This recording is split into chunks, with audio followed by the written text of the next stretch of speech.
2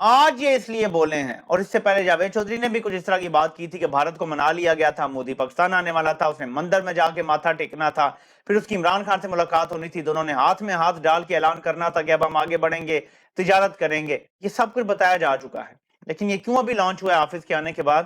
معاہدہ تھا کہ یہ کہا جائے کہ بھاجپا کر گیا تھا، ڈیل وہ کر گیا تھا، ہم کچھ نہیں کر سکتے، جبکہ یہ سارے ایک ہی تھالی کے چٹے بٹے ہیں۔ اب اگر حافظ صاحب نے واقعی اپنے آپ کو ہیرو بنانا ہے تو اس کا ایک ہی رستہ ہے، باجوہ اور فیض حمید، جنہوں نے قوم کو دھوکہ دیا اور کشمیر کا سودا کیا اور کشمیر کے بدلے بھارت سے تجارت کے لیے کوششیں کی، ان دونوں کا کورٹ مارشل کرے، اوپن کورٹ میں ان کا ٹرائل ہونا چاہیے اور اس میں ساری باتیں واضح ہوں کہ کیوں یہ سب کیا گیا، بھارت سے کن بنیادوں پہ سودا کیا گیا۔ نمبر 2، انہی دونوں کے ادوار میں اسرائیل کے ساتھ کیوں پینگیں بڑھائی گئیں، اس کا بھی اوپن کورٹ میں ٹرائل ہو اور پتہ چلے قوم کو۔ اس سے افواج کی عزت میں بھی اضافہ ہوگا، سپہ سالار کی عزت میں بھی اضافہ ہوگا اور عوام کا اعتماد بحال ہوگا۔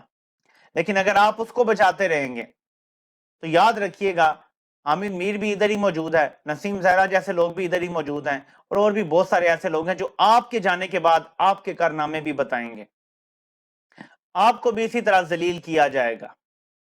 یاد رکھیں اقتدار ہمیشہ نہیں رہتا، سدا بادشاہی صرف اللہ کی ہے۔ آپ نے پلان بے شک 9 سال کا بنایا ہوا ہے، لیکن 9 سال کے بعد بھی اس نے کبھی اینڈ ہونا ہے۔ آپ نہیں تو آپ کی نسلیں یہ نفرت برداشت کریں گی اگر آپ نے سیدھا رستہ نہ چنا۔ اور سیدھا رستہ کیا ہے؟ اپنی فوج کے خلاف جو نفرت پیدا ہوئی ہے باجوہ کی وجہ سے، فیض حمید کی وجہ سے، اس کو ختم کریں۔ اس میں عمران خان کا کوئی کردار نہیں ہے۔ آپ وکٹم کو کہہ رہے ہیں کہ وہ کیوں کہہ رہا ہے کہ میرے ساتھ ظلم ہوا ہے اور پاکستان کے ساتھ ظلم ہوا ہے، یہ نہ کہے، وہ اس کو گولیاں ماری، وہ بتائے نا کہ کہاں پلاننگ ہوئی تھی۔ اس کو آپ کہتے ہیں کہ یہ ملک دشمن ہے، یہ ادارے کو بدنام کر رہا ہے۔ اگر وہ جھوٹ بول رہا ہے، آپ اصل جو سہولت کار ہیں، جو ارشد شریف کے اصل قاتل ہیں، وہ لا کے سامنے بٹھا دیں، ہمارے جو عمران خان کے اصل قتل کرنے کے پلانرز ہیں، آپ لا کے ہمارے سامنے بٹھا دیں، ہم مان جائیں گے آپ نے نہیں کیا۔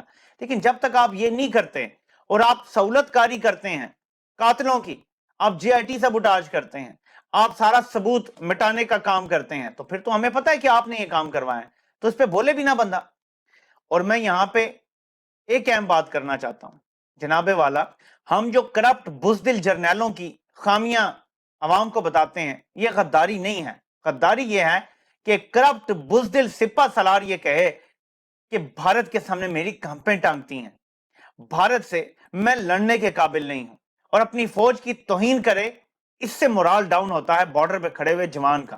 کرپٹ بزدل جرنیلوں کی جو ہم تنقید کرتے ہیں نا، بارڈر پہ کھڑے جوان کا، اس سے مورال ڈاؤن نہیں ہوتا بلکہ اپ ہوتا ہے کہ عوام سچ بول رہی ہے، سچ کے ساتھ کھڑی ہیں۔ ان کا مورال ڈاؤن ہوتا ہے جب آپ کہتے ہیں کہ ہمارے ٹینکوں کو زنگ لگا ہوا ہے، ہمارے میزائلوں کو ڈالنے کے لیے فیول نہیں ہے، ٹینکوں کے لیے ڈیزل نہیں ہے، بھارت سے ہم لڑ نہیں سکتے۔ اور پھر ان کا مورال سب سے زیادہ تب ڈاؤن ہوتا ہے جب آپ لائن آف کنٹرول پہ کھڑے جوان کو بتاتے ہیں کہ ہم نے کشمیر کا سودا کر دیا ہے۔ وہ وہاں جذبہ شہادت سے جاتا ہے، وہ وہاں بھارت کی گولی اپنے سینے پہ روکنے کے لیے جاتا ہے، اور آپ اسے بتاتے ہیں اب تم یہاں صرف پکنک منانے آئے ہو کیونکہ ہم نے بھارت سے کشمیر کا سودا کر دیا ہے، اب وہاں سے کوئی گولی نہیں آئے گی اور تمہارا شوق شہادت بھی پورا نہیں ہوگا۔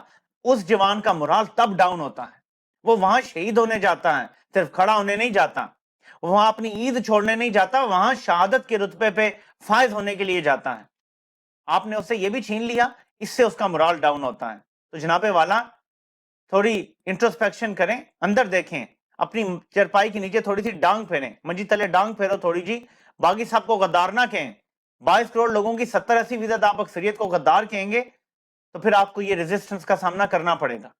بہت سارے اوورسیز پاکستانی رابطہ کر رہے ہیں کہ عید پہ پاکستان جانا تھا اس لیے نہیں جا رہے کہ ہم نے کچھ ٹویٹس یا سوشل میڈیا پہ پوسٹ رجیم چینج آپریشن کے خلاف کی ہوئی ہیں، اور ہمیں خدشہ ہے کیونکہ ہمارے گھر والوں کو ڈراتے دھمکاتے رہے ہیں کہ ہم گئے تو ہمیں ایئرپورٹ سے اٹھا لیں گے۔ آپ کو شرم آنی چاہیے، اس لیے آپ کو ہم نے رکھا ہوا ہے۔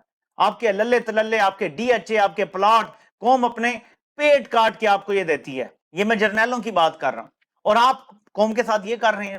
وہ اوورسیز پاکستانی جو آپ کو 25 سے 30 ارب ڈالر بھیجتے ہیں سالانہ، جس سے آپ کا ملک چلتا ہے، ان کے ساتھ یہ سلوک کریں گے آپ لوگ کہ وہ اپنی موت فوت پہ بھی پاکستان نہیں جا سکتے۔ مجھے اتنے میسج آ چکے ہیں، آپ کو شرم آنی چاہیے۔